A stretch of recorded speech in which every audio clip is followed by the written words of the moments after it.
আজকে দুপুরে দেখো কি রান্না হচ্ছে আমাদের ঘরে। এই দেখো, এটা কি লাল সিন্দুরি পেঁপে মনে হচ্ছে আমার। তোমরা যদি কেউ জেনে থাকো অবশ্যই আমাকে বলো। এটা তো আমার এখানে কাটা হয়ে গেছে। তারপরে আমি এক গাঁটটা শাক নিয়ে বসে পড়েছি। এই কটাকে এখানে বাছবো আর মেয়ের জন্য একটু শাক দিয়ে মাছ দিয়ে একটু পাতলা ঝোল। বন্ধুরা, ওই যে আমার তো রবিবার আসলে আবার মাথা খারাপ হয়ে যায় মাংস।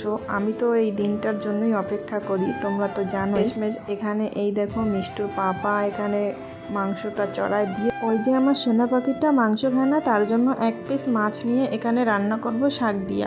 আর কি বলো তো বন্ধুরা, পেঁপেটা যেরকম ভাবছিলাম সেরকম না।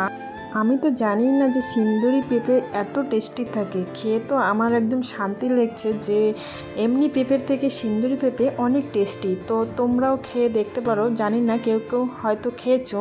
তো আজকের মতন এই পর্যন্তই। Tata, by.